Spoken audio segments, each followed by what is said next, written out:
In this demonstration, 18-month-old Kendall shows she has mastered the art of imitation. Nice bubble. She takes turns copying what the grown-ups do.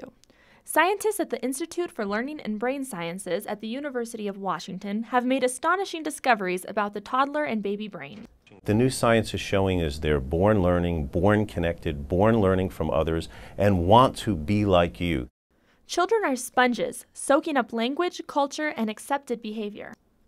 That first 2,000 days, when the child is learning more than they will ever learn in any other 5-year period in their entire lives. But understanding how the brain works, how we imitate, retrieve a memory, or learn a language, is still a mystery. The White House announced a $100 million initiative, a push to map the human brain for the first time. The hope is that this will lead to new treatments for Alzheimer's, Parkinson's, brain injuries, or epilepsy. Knowing better how a brain works has got to have some significant impact on every human. NAU's Associate Professor of Psychology and Social Cognitive Neuroscientist, Chad Woodruff, gives his opinion on the effect of the initiative. It just holds profound implications for how we all interact with one another and even how we interact with our own selves. But how does the benefit outweigh the cost of this project, especially with a tight government budget? I believe the figure is $100 million that's being allotted, and I could almost see that being considered a rather small amount. I think it's going to be a great start and stuff. It'd take an awful lot of expenditure to really outpace what value we could actually gain from understanding these things. Researchers hope the federal dollars will be used to create new jobs and develop new technologies that will one day allow us to see how neurons work in the living brain. It is still up to Congress to approve the money for this project, but it would bring together some of the best minds of the private sector and government. Ideally, this project would result in notable medical advancements based on groundbreaking discoveries about the human brain. For NAZ Today, this is Emily Kane.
Science has clearly made a huge impact on people's daily lives. Among the most important sciences, you might argue, physics, and one could come up with several others, but just the electronics that we have today and the way they change the way we live, hopefully for the better, we owe a lot to physics and other sciences like that.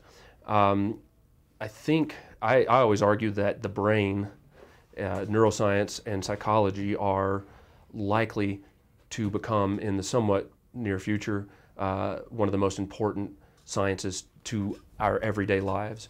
Meaning, your brain clearly determines it is the thing that you are for the most part. It drives you around the environment. Understanding how it works is kind of critical to understanding oneself and to understanding how to interact with others. Just to understand what makes us function the way we do,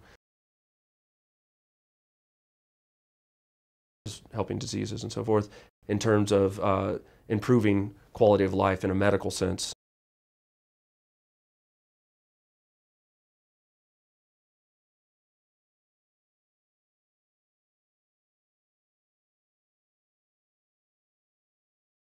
Theoretically, the importance of all this could go well outside the species even. So.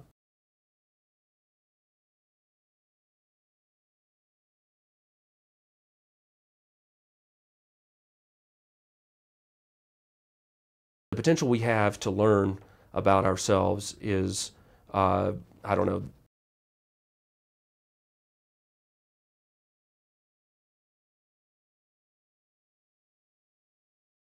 we each have one of these organs in us, and it is such a profound determinant. How that thing functions is so important to what our quality of life is. If the neuroscientist can understand brains better, then we should be able to learn how to make them work more like we want them to. That is, avoid disorders, promote happiness and well-being, and perhaps things like empathy.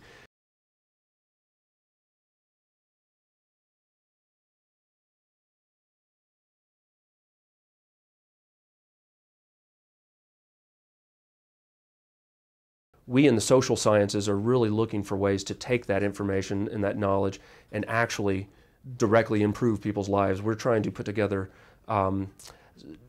something like a social science institute here in Flagstaff at the moment, whereby we would have regular weekly meetings.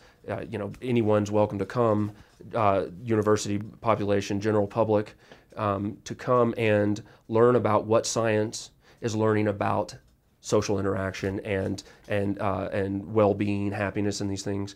And not only that, but participants in such an institute would theoretically be able to measure their own well-being, their own happiness, and through participation in such an organization actually see how implementing different research findings in daily life might actually help them have higher life satisfaction and so forth.